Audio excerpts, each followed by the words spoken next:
John, you got to clean up there on aisle 10. What's with the zombie apocalypse on the Black Friday today? Hello. Hi. Well, it's Black Friday, and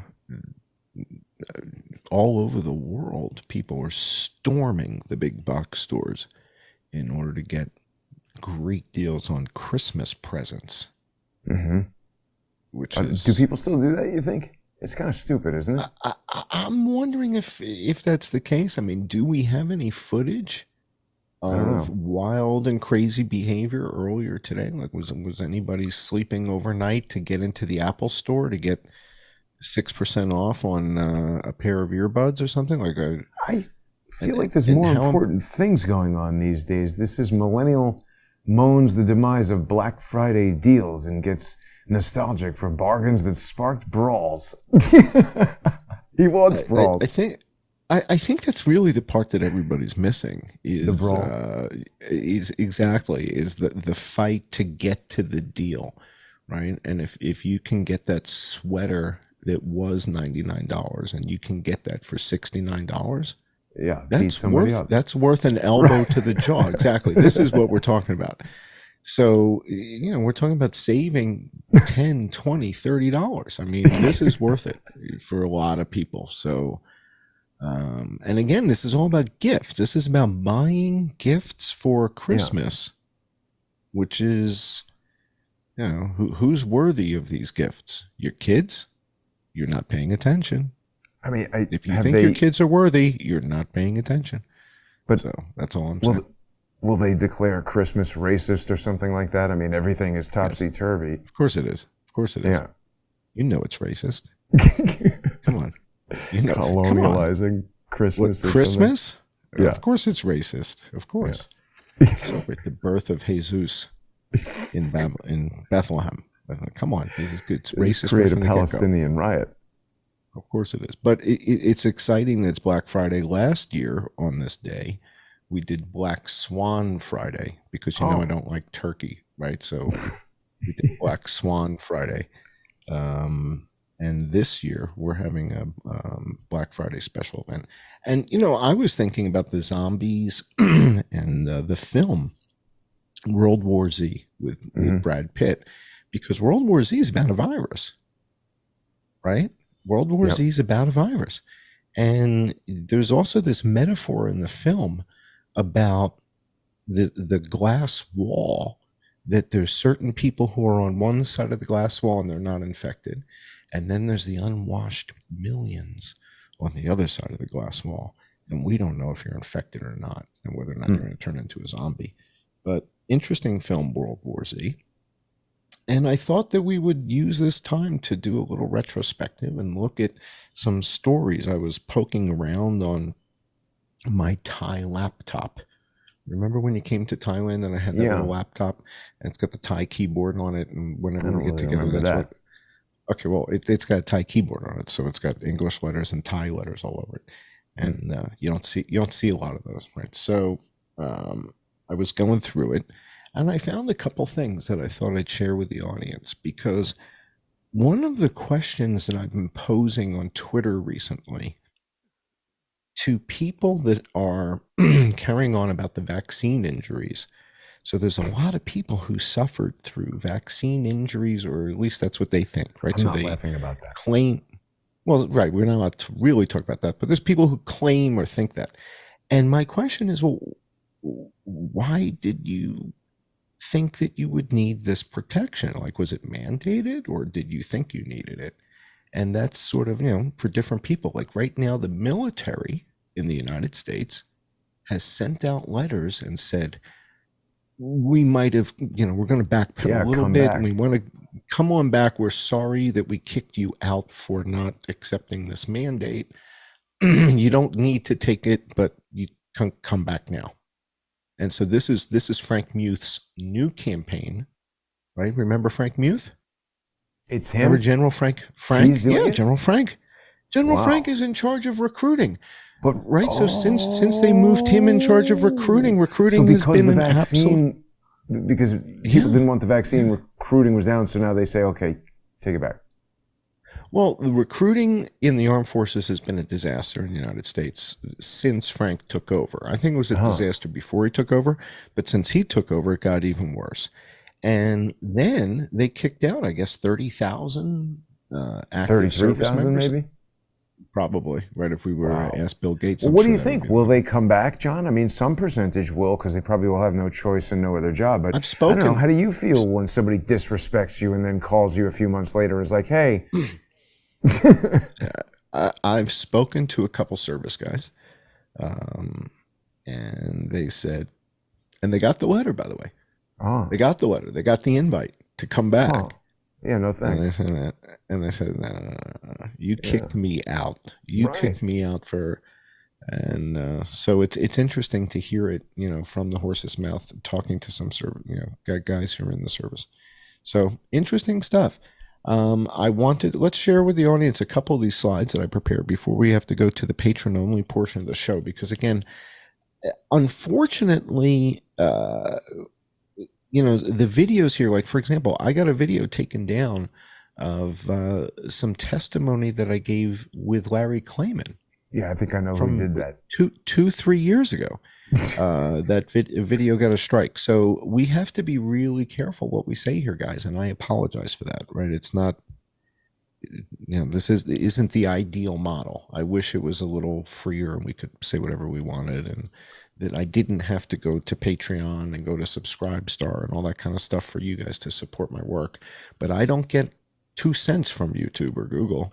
Well, I'm not monetized on YouTube or Google. So if you guys are seeing ads on the show, that they're keeping the money, not me. Yeah. Right. So I'm not monetized here at all. You're not either, right? On YouTube, you don't get 2 cents from YouTube. I can't keep a channel on YouTube for more than a couple of months. Right. Are you kidding? Right. So what are we broadcasting on Crowdsource the Truth 23 now? What 10. Are we up to? We're up to 10 here. 10. Nice. Catching up to the iPhone. You're catching up to the iPhone. So maybe by 2027, we'll be in sync, which will be exciting. So let's take a look at a couple of these slides. Again, for you guys who watch me and support my work and you're not supporting Jason, you're not making it easy, right? It's like one of us is in the lifeboat and the other one's in the Arctic Ocean. It's a little rough that way. And vice versa. For those of you who've been supporting Jason and don't yet support my work, same kind of thing. It's like Jason's in the lifeboat and I'm out here in the Arctic Ocean. Right. And it's a little cold. So if you guys can support both of us, that really makes a difference, because that's the way our business model works. So if you guys can support both Jason and I, and Jason's got a million choices. So if you don't want to go to Patreon or Subscribestar, you can go to Substack or Odyssey. Or, right? You got cash John, registers all over the place, right? Thank you for saying this. One option that people could do, because odyssey.com/@crowdsourcethetruth is the most economical way to do it. If someone is a Crowdsource the Truth sponsor, I do invite people to divide that sponsorship between multiple co-hosts, because you're right, John. It is important that everybody who participates can earn a living doing this. And I know it's difficult for people who are watching, so I want to make sure we thank the people who are already sponsoring the show. And it's important to remember, we wouldn't be here still without this. So people who think the show is good and want to just watch it, and they're turning the clamps down harder than ever, I have to say. It's quite surprising. I'm kind of enjoying that part, but all right, we'll talk about that later. All right, so one of the things that we've been exploring on the show, we've had a number of guests. So from time to time, I've had guests on Hypothetically Speaking. You've had guests that you've brought on the show, right? That you've had Senator Marsha Blackburn, you've had Carter Page, you've had Cy Hirsch, Alan Dershowitz, Cy Hirsch. You've had a lot of big people on the show, right? And one of the things that Aristotle said, and I think I'm paraphrasing, but close enough for horseshoes. Aristotle said it's the mark of an educated mind to entertain a thought without necessarily accepting it.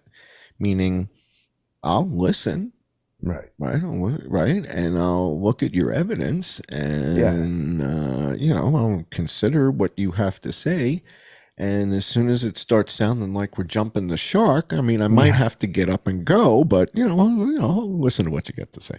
So it's been interesting over the course of the last couple of years through this pandemic, having different people come to the show and sit in the seat. And one of the first and one of the biggest names was you brought Dr. Cyril Wecht to come and join us. And he was both coroner, medical examiner for Bobby Kennedy, for Martin Luther King, for Elvis Presley, for Kurt Cobain. He's the most legendary coroner / medical examiner in the United States. Isn't that weird? A celebrity coroner? He's just, but again, the guy is so brilliant. He's both a medical doctor and a lawyer.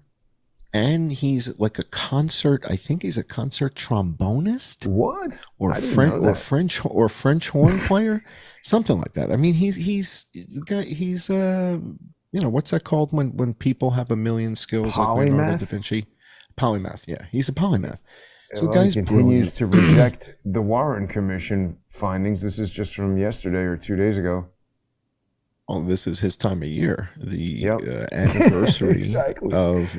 Yeah, the anniversary of the assassination of JFK. So Dr. Cyril Wecht is the one who, I guess it was in 1970 something, he went to examine JFK's brain. Well, because I think he was involved in the Assassination Records Review Board, so probably 1978, I guess, because that happened after the Church Committee. And he said that they said, we can't seem to find the brains. And that's what he told us this on the show. And he said, so what do you mean? The brains of John F. Kennedy are missing? And so some fascinating stories, The Many Lives and Deaths of Dr. Cyril Wecht is his book. So he came on the show and shared his observations. And one of the things that he has said is that Bobby Kennedy, although he may have been shot at by Sirhan Sirhan, the shot that killed Bobby Kennedy wasn't fired by Sirhan Sirhan. It was fired from behind him and only about an inch or two from his head. And Bobby Kennedy Jr. has spoken with Dr. Cyril Wecht and Sirhan Sirhan. Mm-hmm. And Bobby Kennedy Jr. says Cyril Wecht is right. Well, because also that didn't kill my dad. And that was also the finding. I think the guy's name is like Nakamura or something. The coroner in Los Angeles said that it was Thane Caesar, whatever his name, Roy Thane Caesar or something, the bodyguard who Richard Nixon told him to hire because there was powder burns on the back of his head from like an inch away. Yeah. So fascinating stuff. And so we had Dr. Cyril Wecht on the show. You had Alan Dershowitz on one of your sessions where he starts talking about if the government wants to do a certain thing to you, they can do a certain thing to you, whether you like it or not. And you were talking about something about going to the park. You were talking about going to Gramercy Park or something. No. He jumps into this. Cuomo, I asked him, is it constitutional to close the park? Because this was the first protest. Okay, so my point is right. So you're asking him about closing the gates to a park, and his response was the government will stick this, and everybody was kind of shocked. People end up using your footage without accreditation, which is one of our pet peeves, right? It's a pet peeve when people do it and they use your stuff. It was a pet peeve of mine when the guy in Austin, Texas used my stuff and then gave me accreditation 3 days later. That's not really how you're supposed to do it. That's like pool hopping. And then sending a thank you note, right? And saying, "Hey, Paris, we were in your pool last Wednesday. It was awesome. Thank you so much for the hospitality. And here's a coupon for some free Heineken." Yeah, because we had a couple. So, but yeah, great opportunities throughout this pandemic to talk with some pretty interesting people, despite whatever bias you and I may have. And obviously I carry a little bit more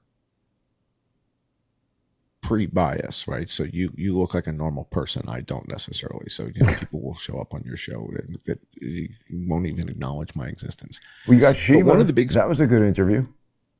Well, so that goes back to the Aristotle thing. So the interview and the conversation with Shiva, I knew Shiva Ayyadurai because of his background, because he was a teenage kid that writes a whole bunch of code and basically writes email back when, whatever we were using was barely email. And he gets a copyright for it. And that's undeniable. So, and he's... No. Back then, back then there were no patents. You couldn't patent software. You could only copyright software back then. Wow. Yeah. Back then there were no patents. Holy you could cow. only copyright software in that year. Yes. Later they changed the law, but he's an MIT guy. He's a PhD. He's got 2 masters, a PhD, but one of his degrees. I don't know. One of his degrees, though, is in data visualization. And for me, it's like, bing, that's the thing that I light up. As soon as I hear that he's a data visualization guy, same thing I met with Dr. Mark Changizi. And Dr. Mark Changizi is the guy who's got the special glasses for people who are colorblind and can't see certain stuff, and also helps us see. I want to test that. I don't believe that works. I'm colorblind. Of course it does. I say dude, BS. He sells them for them to find the veins in people's arms for like EMTs and stuff.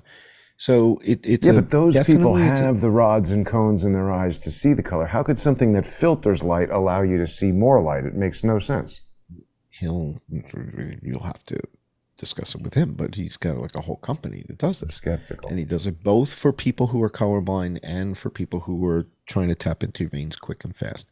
So net of it is, for me, it's exciting to talk to somebody who specializes in data visualization because of the maps. And if we go to the deck I sent you with there should be a map in there. Just scroll down until you get to a map. Yeah. So bingo. Yeah. Use this one. So I get this opportunity to talk to Shiva Ayyadurai about, I'm excited, data visualization. I prepare all this stuff.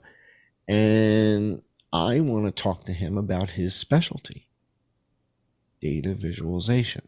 Right. And because that's what this mapping system from Johns Hopkins is, right? Is data visualization, right? We're visualizing how many people are dead from the coronavirus in China. But he wants to talk about a different topic. Oral copulation and fellatio of Zionists, which is a completely different subject from the map so I wasn't really expecting that. So like Aristotle said, I just sat there kind of dumbfounded and listened. Couldn't put that interview on YouTube. I think it was just a little too hot. Where do people get that? So that's only available on Rumble because it would get kicked off of YouTube. So that's on Rumble only, and I apologize to the YouTube hosts for having to even bring that up, but I'm doing it out of courtesy because if I put it here, you take it off. So that's why it's not here. So trying to keep things nice and clean. Let's go back to that deck. Let me show the audience just a couple things are going on because there's some interesting developments. Let's scroll back up to this development right now in China. Oh, yeah. It seems that, so there's this pneumonia-like outbreak in China. They're talking about a lot of children are being hospitalized in China. And the fascinating thing about this is the story came from, drum roll, please. Do we have a drum roll? Do you know where the story came from? I don't. Breaking. ProMed. ProMed? Are you kidding? Well, what does that mean? ProMed in Cambridge, Massachusetts, where Larry Madoff, one of the editors from The Atlantic, had a full-time job. And you and I broke that story, I don't know, 2.5 years ago or something. And Larry Madoff, working at ProMed, is the one who notifies the WHO of the outbreak in Wuhan. Oh, so he's at it again. No, he's left. He's retired. But the rest of the spooks, the rest of the folks that work at ProMed in Cambridge in the townhouse, right? So you can look them up again.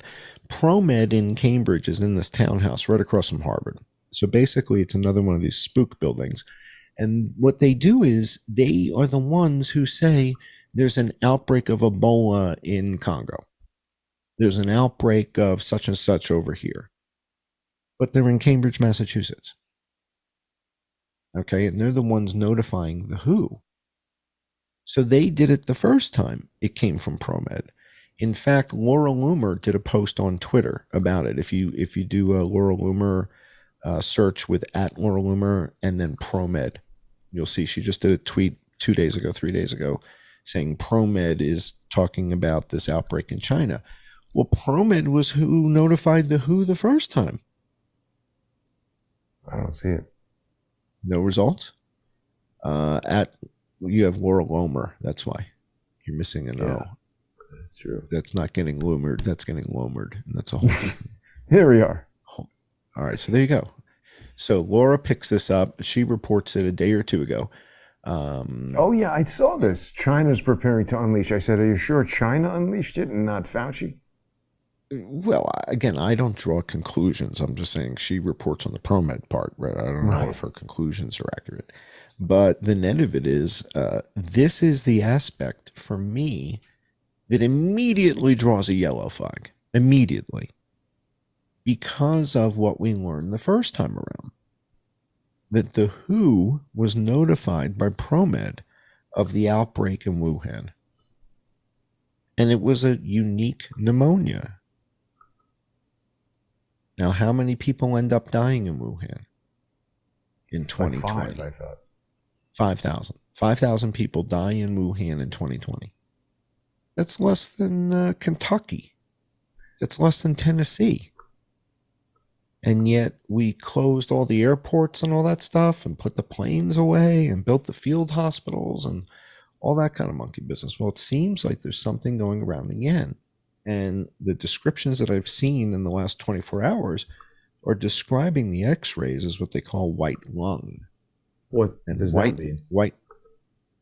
White lung is a Chinese euphemism for something called ground glass syndrome. Or you can look up ground glass syndrome. And what you see is syndrome. And ground glass syndrome is like a presentation in an x-ray. So when you see it in the x-ray, ground glass syndrome, and they'll call it ground glass, what's it say? Opacity. Yeah. So it's the same thing. So ground glass syndrome, ground glass opacity is when you have an x-ray and it looks like there's opaque, like frosted glass or something in the lungs. And that's a symptom of the 1918 H1N1 virus. Moderate to severe respiratory conditions such as infections. So you're saying what now? They're seeing that, or what's right? So this is what we're hearing out of China is that the Chinese are saying white lung, white lung, white lung, and that's like a Chinese euphemism for this ground glass syndrome, which means you get an X-ray and it looks, cloudy white. And what we call that is ground glass obscurity, or, again, the doctors here will correct us in the comments. ProMed has an office right here as well. Oh, lucky you. Maybe we can get them on the show. But why don't we invite them to come on the show? Park here. Why don't we see if we can get somebody from ProMed to come on and say, wow, it's like they're batting 1,000 on their pandemic notification work. Really impressive. Yeah, I mean, it's just an office building, I guess. Which one? 237? Oh, dude, This is an important building. You know where that is. Why is that? Well, it's 237 Park? It's 237 Park? I think, yeah. It's on the 46th. Why is that important? I used to be in that building a lot. JP Morgan Chase is in there. Oh, well, there you go. They're in there. Yeah.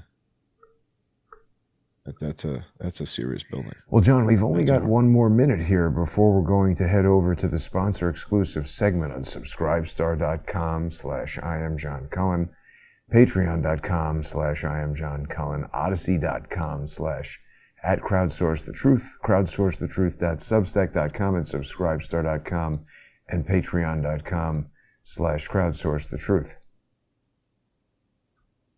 Well, I think we're going to be sharing with our patrons some of the highlights of the stories that I just kind of looked back on and said, we probably didn't spend enough time on this.